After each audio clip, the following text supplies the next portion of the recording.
안녕하세요. 골라본 세상입니다. 오늘은 조효정 기자와 이야기 나눠보겠습니다. 조 기자, 오늘은 어떤 소식 골라오셨나요? 네, 얼마 전 미 일간지 월스트리트 저널에 네. 충격적인 내용의 기사가 실렸습니다. 중국의 억만장자가 대리모를 통해서 미국 태생의 아기 수십 명을 낳았다, 이런 내용이었는데요. 네, 그 기사를 인용한 국내 기사들도 굉장히 많았어요. 네. 뭐 제목들이 아주 자극적이었는데, 뭐 대리모로 100명 낳았다. 네. 미국 시민권 쇼핑, 미국 대리모 싹쓸이, 머스크 따라하기, 그런 것들이던데 뭐 대체 어떤 사연이었나요? 네, 저도 보면서도 이게 제가 해석한 게 맞나 단어를 찾아볼 정도였는데요. 네. 사연은 이렇습니다. 배경은 2023년 로스앤젤레스 가정법원인데요. 네. 중국의 게임 제작사 듀오이 네트워크라는 회사의 대표 쉬보라는 사람이 네. LA 법원에 이 아직 태어나지도 않은 아기 4명에 대한 친권을 요구했습니다. 네. 이게 좀 이상하잖아요. 그렇네요. 4명을 한꺼번에 요구하기가 좀 이상한데, 네. 그래서 법원이 추가로 확인한 결과 네. 그는 이미 대리모를 통해서 최소 8명의 자녀를 두고 있었고요. 네. 이 아이들은 캘리포니아 어바인에서 부모들이 키우고 있었다고 그랬구나. 합니다. 쉬보는 법원에 직접 나오지는 않았고 네. 영상으로 신문에 참여했는데요. 네. 자신은 미국에서 대리모를 통해 20명의 자녀를 두는 게 목표다.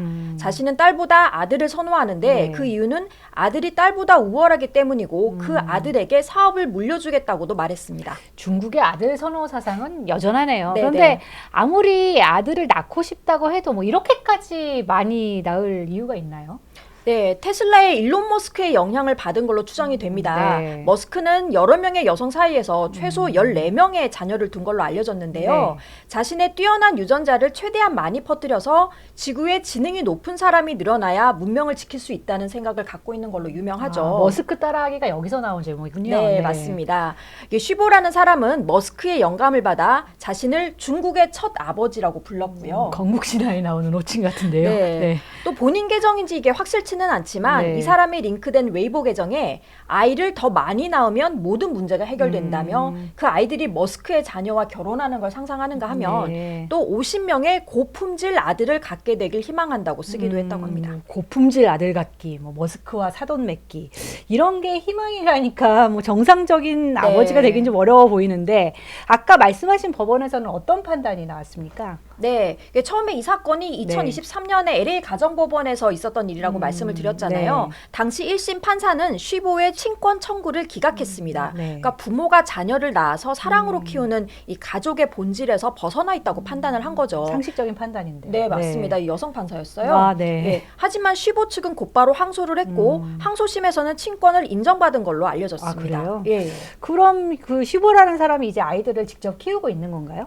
그거는 확실치가 않습니다. 네. 그러니까 이 사람이 네. 중국에서 가장 큰 모바일 게임 회사 중 한 곳의 대표라는데 네. 공개 활동을 안 하기로 유명하다고 합니다. 네. 예. 그런데 지난달에 쉬보의 전 여자친구라는 사람이 네. 웨이보에 네. 쉬보가 300명의 자녀를 두고 세계 여러 나라에 거주한다고 주장하는 일이 벌어졌거든요. 아, 네. 그랬더니 이제 쉬보의 회사에서 선면을 냈어요. 네. 이런 주장을 반박을 했는데 네. 근데 이 내용이 역시 충격적입니다. 뭔가요? 예. 네. 쉬보가 네. 미국에서 대리모로 수년간 노력을 한 끝에 네. 300명이 아니라 100명이 조금 넘는 자녀를 데리고 있다는 거고요. 아, 정말 자녀 100명을 대리모로 낳았다는 네. 게 정말 충격적이네요. 네. 네. 네, 그리고 11월 말쯤에는 네. 그 쉬보의 계정으로 의심되는 웨이보 계정에 10명 이상의 어린 남자 아이들이 굉장히 넓은 거실 네. 같은 곳에서 뛰어노는 모습의 영상이 올라왔습니다. 이게 그 월스트리트 저널이 올린 영상인데 네. 아기들이 영상을 찍고 있는 사람에게 뛰어오면서 아빠라고 부르기도 합니다. 네. 뭐 아빠니까 아빠라고 부르긴 하겠네요, 진짜. 그런데 중국이 뭐 땅도 넓고 사람이 많아서 그런가요? 뭐 이해 불가한 일들이 참 자주 네. 또 많이 벌어지는 것 같아요. 이런 식으로 이제 자녀를 많이 낳는 중국인이 15한 사람이 또 아니라는 거죠. 네, 맞습니다. 이게 네. 저도 참 그게 신기했는데 이게 핏줄에 대한 뭐 열망인지 어쨌든 쉬보처럼 10명 이상의 자녀를 가지려는 중국 부자 사례가 또 있었습니다. 네. 월스트리트 저널에 소개된 왕후이라는 교육 관련 회사 임원인데 네. 이 사람 역시 대리모로 딸 10명을 아, 낳았는데요. 네. 또 미국인 여성 모델, 네. 금융학 박사, 네. 음악가 이런 이제 여성들로부터 난자 수십 개를 개당 6천에서 7천 달러에 사들였고요. 네. 이렇게 낳은 딸들을 권력 있는 남성과 결혼시키려고 한다고 합니다. 쉬보는 아들을 많이 네. 낳아서 머스크와 사돈을 맺겠다더니 이 사람은 또 권력층과 연을 맺으려고 이제 딸을 낳겠다는 거군요. 네. 참 계획성이 있고 치밀하게 산다고 해야 되나요? 뭐 어이가 좀 없네요. 네, 맞습니다. 또 LA에서 20명 이상의 자녀를 둔 중국계 미국인에 대해서 이 연방 수사 당국이 인신매매 혐의로 수사를 벌이고 네. 있다. 이런 기사도 났는데요. 네. 지금 보시는 이 저택에서 아이 20명이 자라고 있었는데 이게 미국 수사 당국은 중국계 부부가 대리모로 출산을 중개하거나 혹은 또 대리모가 낳은 아이들을 키우다가 돈을 받고 넘긴 걸로 의심하고 있습니다. 네, 그런데 예전에야 이제 중국에 한 자녀 정책이 있어서 네. 자녀를 많이 못 낳았다고는 하지만 지금은 그렇지가 네, 않잖아요. 네, 맞습니다. 근데 왜 이렇게까지 하는 거죠? 네, 맞습니다. 그 중국이 2015년까지 네. 한자녀 정책을 강제하면서 산하 제한이 엄격했잖아요. 그랬죠. 네. 그런데 그때도 미국에서 아이를 출산하고 또 미국에서 아이가 태어났으니까 시민권을 받아서 미국 국민이 되는 거죠. 그래서 중국에 다시 데려오는 식으로 네. 한자녀 정책을 우회하는 사례가 있었다고 합니다. 네. 그런데 이 2015년에 이 제한이 풀리고 중국 부자들이 이제 뒤늦게 자녀를 많이 가지고 싶어 한 건데요. 네. 이미 부자는 됐는데 아이가 맞아요. 없으니까 네. 그래서 아이를 낳으려고 이제 이런 대리모를 이용을 하는 거군요. 네, 그러니까 이미 이제 그때쯤 되니까 부부가 나이가 들어서 네. 신체적으로 임신 출산이 힘들거나 혹은 사업 때문에 바빠서 아이를 직접 낳아 키우기 어렵다고 네. 하거나 동성 부부도 있다고 합니다. 네. 근데 일부 또 부자들은 보셨듯이 일론 머스크를 롤모델로 삼고 이 자손을 많이 늘려서 가문을 만들려고 하는 목적도 있고요. 어쨌든 그래서 대신 낳아줄 사람을 찾는데 중국에선 대리모가 불법이거든요. 그렇죠. 네. 예. 그러다 보니 대리모가 합법인데다가 비교적 환경이 좋은 미국에서 아이를 낳는다는 겁니다. 네. 미국 시민권은 트럼프 정부 이후에는 미국에서 태어난다고 자동으로 부여되는 건 아닌 걸로 바뀌었고요. 네. 어쨌든 10명 이상씩 아기를 낳는 건 확실히 정상이라고 볼 수는 없고요. 그렇죠.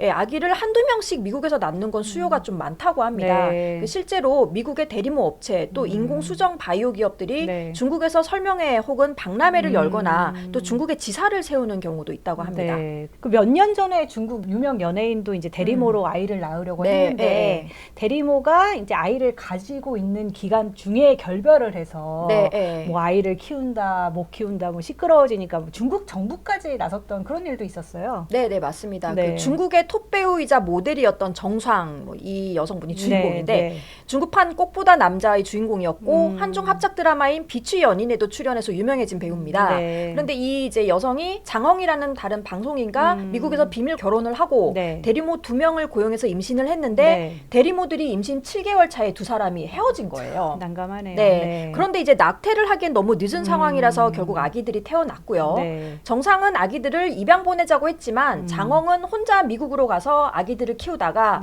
중국으로 데려오려고 했는데 네. 정상이 이제 관련 서류 발급을 거부하고 있다고 폭로를 한 겁니다. 네. 이 사실이 알려지면서 네. 중국 공산당이 직접 비난 성명까지 냈고요. 네. 두 사람에게 탈세 혐의로 막대한 돈을 추징했습니다. 그리고 네. 뭐 두 사람은 연예계에서 퇴출이 됐고요. 네. 이런 뭐 어른들의 복잡한 사정으로 네. 태어난 아이들은 또 무슨 죄인가요? 근데 중국 공산당이 비난할 게 아닌 게 당 고위 간부 중에서도 대리모 스캔들이 있었잖아요. 네, 그 지난 2023년에 실종돼서 전 세계적인 미스테리로 떠올랐던 네. 칭강 전 중국 외교부장, 우리나라로 치면 장관이죠. 기억납니다. 예, 네. 실종과 경질 배경에 네. 스파이설, 뭐 기밀 유출설, 불륜설들이 분분했는데요. 네. 이게 칭강이 주미대사 시절에 홍콩 봉황 위성 TV의 여성 앵커인 푸샤오텐과 불륜 관계를 맺었고요. 네. 푸샤오텐이 2022년 말에 미국에서 대리모를 통해서 아기를 낳았는데 네. 칭강이 아버지라는 소문이 퍼졌다고 합니다. 네. 이 칭강은 실종 한 달 만에 베이징의 군 병원에서 자살 또는 고문으로 사망했다고 폴리티코 유럽판이 보도하기도 했습니다.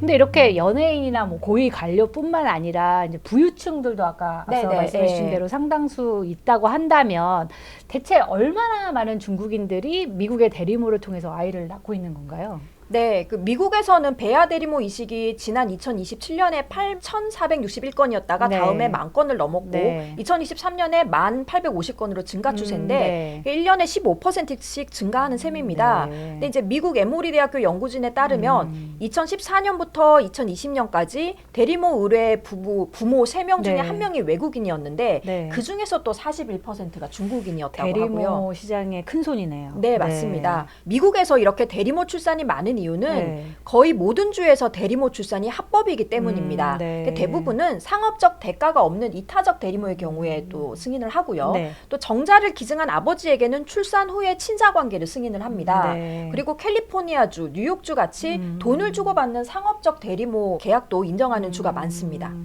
그래서 그런가요? 미국 유명인들 보면 아주 스스럼 없이 뭐 텔레비전에 나와서 나 대리모 출산했다 맞아요. 이렇게 네. 밝히잖아요. 그것도 한두 명도 아니고 그런 기사가 아주 자주 나오는 것 같더라고요. 네, 앞에서 언급한 일론 머스크가 대리모를 통한 자녀를 공개적으로 인정을 했죠. 네. 캐나다 출신 가수인 그 그라임스와의 사이에서 아들 2명, 딸 1명을 가졌는데 네. 딸을 대리모를 통해서 얻었다고 인정을 했습니다. 네. 이 그라임스가 첫째 아들을 임신했을 때 합병증을 앓아서 둘째는 대리모를 이용했다 뭐 이런 그렇군요. 얘기고요. 네. 그런데 이제 아까 자녀가 최소 14명이라고 말씀드렸는데 네. 다른 자녀들도 체외 수정을 통해 얻었다고 알려져 있습니다. 네. 또 페리스 힐튼은 2023년에 대리모를 통해서 첫 아들 피닉스를 얻었다고 공개했습니다. 네. 그러니까 오랫동안 난임으로 힘들어하다가 40살이 넘어서 얻은 아들이라고 하는데요. 네. 힐튼은 피닉스와 함께 화보를 찍는 등 아들을 공개하는데 전혀 거리낌이 없습니다. 네. 또 누가 있나요? 예, 또 이외에도 그 헐리우드의 유명 또 스타인 킴 카다시안 자매가 유산 위험이 높다는 판정을 받고 자녀를 대리모로 출산했다고 인정을 했고요. 자매가 둘 다요? 네네, 그렇습니다.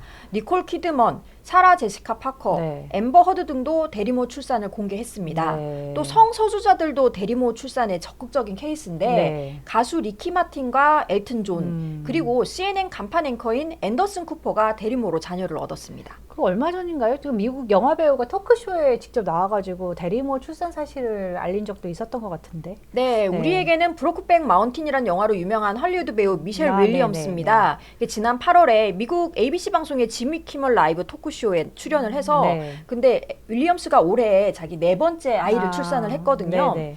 그 진행자가 몸매를 칭찬하면서 아이를 낳은 적이 없는 것처럼 보인다 이렇게 얘기를 하니까 네. 그렇다면 크리스틴에게 큰 감사를 전해야겠다. 아. 마지막 아기는 내 몸을 통해서 나오지는 않았다 이렇게 답을 네. 했습니다. 그러니까 다시 말해서 네. 크리스틴이라는 대리모를 통해서 아. 넷째 아이를 얻었다고 고백을 한 거죠. 뭐 크리스틴에게 아무리 감사한다고 하더라도 몸매 관리 때문에 이제 대리모 출산을 했다는 것처럼 들리는데, 근데 대리모 출산 비용은 어느 정도예요? 뭐 많이 비싼가요?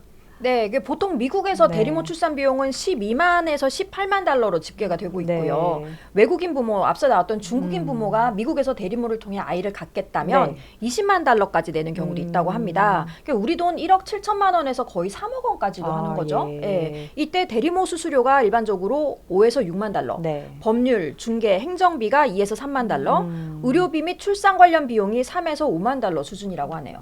2, 3억 원 수준이면은 뭐 중산층들이 선뜻 결정할 수 있는 금액은 아닌 것 같네요. 네, 그 미국에서도 네. 이 많은 사람들이 이용할 수 있는 금액대는 아닙니다. 네. 그래서 미국 내에서는 가족 간의 대리모를 해주는 경우도 있고요. 음. 인기 미드 그 프렌즈 네네, 기억나시죠? 그렇죠. 예. 예, 등장인물인 피비가 남동생 부부를 위해서 대리모를 해주는 에피소드가 등장을 아, 했는데 네. 나중에 알았지만 피비 역 배우가 실제로 임신을 해서 이런 설정을 넣었다고 해요. 네. 하지만 사실 이 드라마를 봤을 때는 전 좀 이해가 힘들었었거든요. 그렇죠. 그 당시 상당히 상황에서는. 오래된 이야기죠, 진짜. 네. 그 이런 사례가 그런데 실제로도 꽤 있다는 겁니다. 아. 그러니까 이런 건 이타적 대리모의 범주에 포함이 되겠죠. 네. 네. 심지어 미국에서는 네. 아이를 원하는 부모와 대리모를 연결해주는 플랫폼도 있다고 합니다. 그런가요? 예, 결혼 매칭 서비스랑 비슷하게 네. 구독 느낌으로 부모와 대리모의 조건을 비교해서 매칭을 해주고 네. 임신, 출산까지 다 풀 서비스를 하는 경우가 있습니다. 네. 예. 이게 월 구독료가 500달러인데 네. 임신, 출산까지 다 하는 조건은 1만 달러를 추가로 지불하는 아, 걸로 네. 돼 있고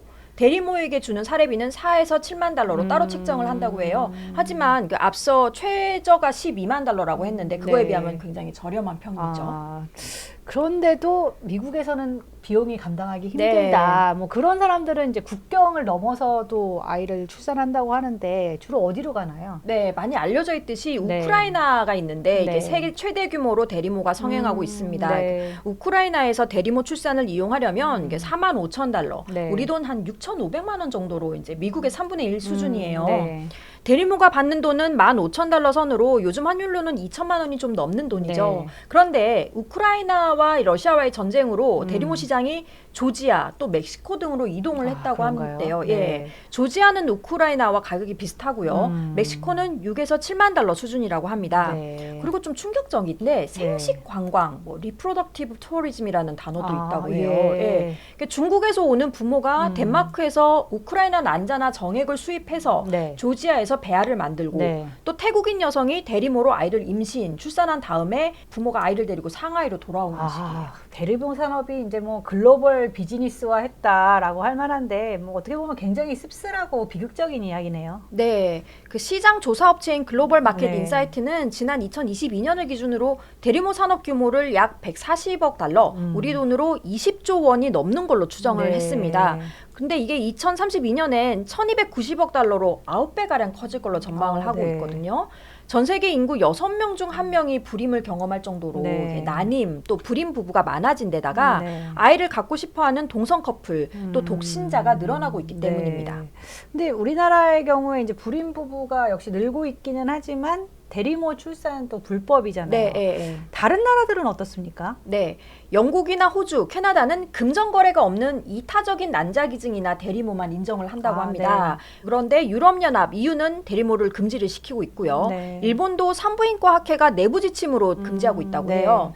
인도나 러시아는 과거에 상업적인 대리모가 굉장히 성행을 했다가 네. 윤리적인 문제나 부작용이 커져서 금지시켰다고 합니다. 그렇죠. 윤리적인 문제가 있잖아요. 네, 당연히 그 네. 생명이 상업적 거래 대상이 된다는 문제가 발생합니다. 네. 대리모 여성이 난자를 제공하는 경우는 물론이고 네. 궁극적으로 아동을 매매하는 것과 같다는 결론이죠. 네. 또 여성의 자궁을 도구화, 상품화한다는 도덕적인 논란이 제기가 되고요. 그렇죠. 임신 출산 과정에서 네. 신체적으로 또 정신적으로 고통을 겪게 되는데 이 부분을 결국 돈으로 보상해 준다는 네. 거잖아요. 네. 그러다 보니까 일부에서는 대리모가 전문화된 형태의 매춘이라는 극단적인 비판도 존재를 합니다. 네. 근데 또 앞서 이제 뭐 중국 재벌처럼 네. 성별이나 유전자를 골라서 낳겠다. 이것도 문제잖아요. 네, 맞습니다. 그 또 인종에 따라서도 가격이 다르게 매겨지는 게 현실인데요. 네. 러시아, 우크라이나, 중앙아시아 여성 대리모는 출산당 약 18,000달러, 네. 뭐 태국 여성은 16,000달러, 네. 아프리카 여성은 6,000달러를 받는다고 하네요. 음. 대리모를 합법화한다고 하더라도 이렇게 네. 인종에 따라서 또는 국적에 따라서 차별이 존재하고요. 네. 가난한 국가의 여성에겐 보상도 적다는 점에서 경제적인 착취 논란도 제기되고 있습니다. 네. 그 뉴욕타임즈 매거진에서 얼마 전에 관련 기사가 실렸는데 가난한 태국 여성이 쉽게 돈을 벌 수 있다는 말을 믿고 조지아까지 왔는데 네. 거기에서 비슷한 처지의 여성들이 성매매나 인신매매 등을 거쳐서 조지아까지 와 있다는 걸 알게 됐어요. 네. 조지아의 한 주택에서 이 젊은 여성 수십 명이 함께 지내는데 네. 환경도 열악하고 말도 안 통하고 산부인과 관련 처치를 받았는데 이게 무슨 처치인지 설명도 못 듣고 방치돼 있다가 탈출했다는 기사였습니다. 비극적이네요. 네. 그러다 보니까 이 선종한 프란치스코 전 교황도 네. 아기는 언제나 선물이지 네. 결코 불법 거래의 대상이 돼서는 안 된다. 그렇죠. 어머니의 물질적인 궁핍을 악용해서 아기의 존엄성을 심각하게 훼손하는 대리모 관행이 개탄스럽다면서 이를 보편적으로 금지할 것을 요구를 했습니다. 아니 요즘 세상에 기술이 이렇게까지 발달을 했는데 뭐 네. 출산과 관련해서는 아직 획기적인 기술이 나오지가 않은 것 같아요. 네, 관련해서 최근에 굉장히 황당한 일이 있었어요. 중국 베이징에서 열린 2025 글로벌 로봇공학 컨퍼런스에서 발표됐다는 내용인데 네. 중국의 한 로봇 개발 업체가 인간 자궁을 재현한 인공 환경 내에서 네. 여기 나오는 사진은 AI가 네. 생성한 이미지입니다. 네. 정자와 난자를 수정시키고 또 태아가 출산 때까지 성장할 수 있도록 했다는 겁니다. 네. 탯줄 혈류 시뮬레이션과 태반 대사 교환이라는 두 가지 핵심 기술을 해결했다고 주장을 했고요. 네. 근데 이 최초 보도가 중국에서 나왔고 네. 연구 책임자는 장치펑 싱가포르 난양 이공대 박사라고 알려졌는데 네. 이 장치펑이란 사람이 내년까지 이 임신 로봇을 상용화하겠다. 네. 가격은 10만 유안, 우리 네. 돈으로 약 2천만 원 정도라고 해서 정말 전 세계적으로 저렴한데요, 큰, 진짜. 관심을 네. 끌었어요. 그런데 네. 이게 가짜 뉴스로 밝혀졌습니다. 그랬군요. 저도 뭐 처음 이 기사 내용만 봤을 때는 뭐 SF 영화에서나 가능할 법한 기술이다. 좀 충격적이긴 했는데 네. 결국 그게 가짜였던 거군요. 네, 이게 외신들이 알아보니까 네. 난양 이공대에 장치펑이라는 졸업생 자체가 없고 또 인공자궁 시스템을 갖춘 로봇도 없다는 건데요. 네. 하지만 이 가짜 뉴스가 전 세계적으로 이미 퍼날라진 뒤였으니까 네. 아직도 이게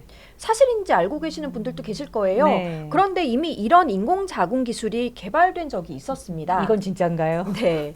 2017년에 미국 네. 필라델피아 아동병원이 동물 실험을 통해 개발한 인공자궁 바이오백인데요. 네. 태아가 양수의 구성 성분을 모방한 전해질 액체에 머물면서 탯줄 속의 혈관을 통해서 산소와 영양분을 받고 노폐물을 내보냅니다. 근데 네. 여기서 뭐 직접 수정이 이루어지는 건 아니고요. 네. 동물 실험에서 임신 22주에서 24주 만에 태어난 새끼 양을 양을 이 바이오백에서 이제 28일 동안 네. 키워봤어요. 그랬더니 네. 뇌와 폐가 발달하고 털이 북슬북슬 자랐다고 합니다. 그러니까 인큐베이터보다 좀 더 굉장히 발전된 형태의 기술인 네, 거죠. 네. 예, 임신도 힘들지만 임신을 했다고 하더라도 임신 상태를 유지하기 어려운 여성들도 있으니까요. 네. 이른둥이를 위한 인공자궁의 개발은 멀지 않아 보입니다. 뭐 전체적으로 얘기 들어보니까 핏줄이 뭐길래 이렇게까지 해야 하나 하는 생각도 들고요. 또 자녀를 간절히 원하지만 또 갖기 어려운 분들도 사실 네, 많거든요. 그러다 보니까 대리모나 뭐 인공자궁에 관한 얘기가 계속 나오는데 또 거기에 수반하는 윤리적 법적 문제도 네, 있고요. 또 뭐 SF 소설에나 나올 법한 일들로 뭐 가짜 뉴스까지 나오는 현실, 뭐 어떻게 봐야 될지 좀 씁쓸하고 여러 가지 생각이 많이 드네요. 네. 오늘 골라본 세상은 여기까지 하겠습니다. 감사합니다.